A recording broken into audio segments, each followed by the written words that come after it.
दोस्तों, आपने दो देशों के बीच सीमा विवाद को लेकर युद्ध काफी सुने होंगे, लेकिन आश्चर्यजनक है कि भारत जैसे शान देश में दो राज्यों के बीच सीमा विवाद को लेकर जंग का माहौल बना हुआ है।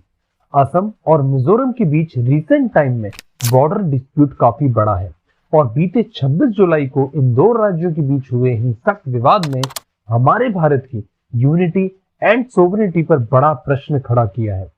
जहां एक और हमारे लौह पुरुष सरदार वल्लभ भाई पटेल ने पूरे देश को एकजुट कर अखंड भारत का निर्माण किया, वहीं इस घटना ने हमारे देश की एकजुटता को तार तार किया है।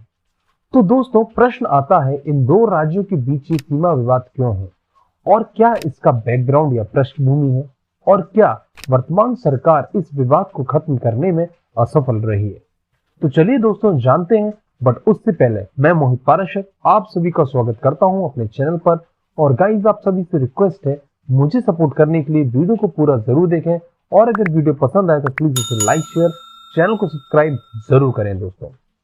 तो गाइस, ये जो दो स्टेट का बॉर्डर डिस्प्यूट है वो कोई नया नहीं है, लेकिन 2018 की फरवरी से टेंशन बढ़ा है, जब मिजो जरलाई पॉल संगठन के छात्रों द्वारा किसानों के लिए असम की क्लेम्ड की गई जमीन पर वुडन रेस्ट हाउस बनाए गए थे, जिसे बाद में असम पुलिस द्वारा तोड़ दिया गया। फिर अक्टूबर 2020 में असम के ही लैलापुर में दो बार कंस्ट्रक्शन करने के ऊपर झड़प हुई, जो भूमि मिजोरम क्लेम करती है।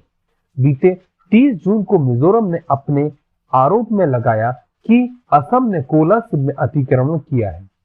असम के अधिकारियों का आरोप है कि मिजोरम ने हेलाकांडी में 10 किलोमीटर अंदर पान की खेती शुरू की, इमारतें बनाई है, जिसके चलते 26 जुलाई को इन दो राज्यों की पुलिस और जनता के बीच हाई लेवल का युद्ध हुआ। ये ऐसी घटना हुई जैसे कि दो देशों की सीमा विवाद को लेकर लड़ते हैं। इस दुखद घटना में असम पुलिस के 5 जवान शहीद हुए और दूसरी तरफ भी कई सिविलियंस इंजर्ड हुए। मिजोरम के 3 जिले, जिसमें आइजोल, कोलासिब और ममित शामिल है, जो असम के कछार, करीमगंज और हेलाकांडी जिलों से करीब 165 किलोमीटर की सीमा साझा करते हैं। ये सीमा इमेजिनरी है, ये पहाड़ों, जंगलों, घाटियों और नदियों आदि के साथ बदलती रहती है।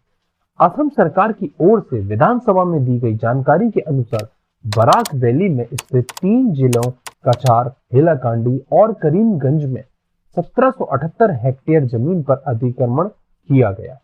दोस्तों, ये विवाद नया नहीं है, इसकी नींव ब्रिटिश काल की नीति डिवाइड एंड रूल से ही रख दी गई थी। एक्चुअली गाइस, ये विवाद ब्रिटिश काल में पारित 2 अधिसूचना से उपजा है। यह अधिसूचना या नोटिफिकेशन सीमांकन के लिए पारित की गई थी, जिसमें पहली अधिसूचना 1873 की थी, जिसे 2 साल बाद 1875 में इंप्लीमेंट किया गया, और दूसरी अधिसूचना 1933 में पारित की गई। यदि डिटेल में जाने तो साल 1830 तक कछार एक स्वतंत्र राज्य हुआ करता था। 1832 में यहाँ के राजा की मौत के बाद उनका कोई उत्तराधिकारी न होने की वजह से इस पर ईस्ट इंडिया कंपनी ने डॉक्ट्रिन ऑफ लैप्स के तहत अपने नियंत्रण में ले लिया। ब्रिटिशर्स की योजना लुशाई हिल्स में चाय बागान उगाने की थी, लेकिन स्थानीय ऐसा नहीं चाहते थे। बता दें कि लुशाई हिल्स आज का मिजोरम है। इसी के विरोध के चलते 1873 की इनर लाइन रेगुलेशंस के असम में पहाड़ी और आदिवासी इलाकों को अलग किया गया। मिजो आदिवासी इस अधिसूचना के फेवर में थे, क्योंकि यह निर्णय मिजो चीफ की कंसल्टेशन के बाद ही लिया गया और उन्हें लग रहा था कि उनकी जमीन पर कोई और जबरन कब्जा नहीं कर सकेगा। लेकिन 1933 की अधिसूचना में लुशाई हिल्स और तब का प्रिंसली स्टेट मणिपुर की बाउंड्री लुशाई हिल्स, असम का कछार और मणिपुर के ट्राई जंक्शन से स्टार्ट होगी। मिजो 1933 के नोटिफिकेशन को नहीं मानते, चूंकि यह सीमा का निर्धारण मिजो चीफ की उपस्थिति के बिना लिया गया।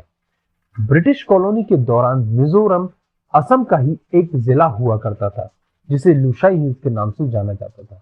मिजोरम राज्य अधिनियम 1986 के जरिए साल 1987 में मिजोरम को पूर्ण राज्य का दर्जा मिला था और असम साल 1950 से ही भारत का संवैधानिक राज्य बन चुका है। लेकिन 1960 व 70 के दशक की शुरुआत में नए राज्य बनने से असम के पास से भूमि का बड़ा हिस्सा निकल गया। नॉर्थ ईस्टर्न अधिनियम 1971 के तहत असम से अलग होकर ये 4 राज्य अस्तित्व में आए, जिसमें पहला 1963 में नागालैंड राज्य, दूसरा 1977 में मेघालय, तीसरा 1972 में मिजोरम राज्य और चौथा 1972 में ही अरुणाचल प्रदेश राज्य बना। जब अब आप समझ पाए होंगे कि सीमा विवाद कितना पुराना है, लेकिन ये विवाद पुराना भले ही है, ये 2 राज्य आपस में हार्मोनी बनाए रखे थे, लेकिन पिछले 2 साल से ये विवाद ज्यादा बढ़ गया और जो 26 जुलाई को हुआ उसमें किसी राज्य के पुलिस वाले नहीं बल्कि 6 भारतीय पुलिस वाले शहीद हुए, जो कि एक देश के लिए बहुत बड़ा नुकसान मैं मानता हूँ। और ये घटना तब हुई जब मात्र एक दिन पहले अमित शाह इन दोनों राज्यों के मुख्यमंत्री से इस विवाद को निपटाने के लिए मिलने गए थे।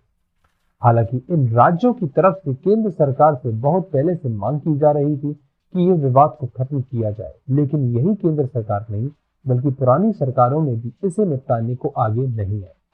लेकिन आश्चर्य तब होता है जब हमें ये पता है कि इन दोनों राज्यों में भाजपा व उसकी एलिड गवर्नमेंट है।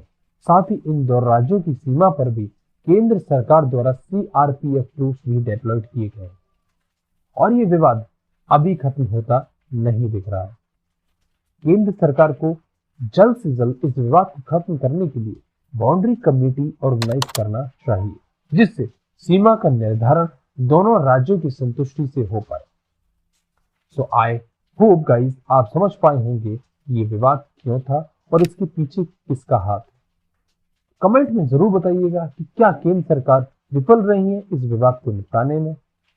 तो चलिए दोस्तों, मिलते हैं अगली वीडियो में। तब तक के लिए जय हिंद, जय Bharat. Thank you to all.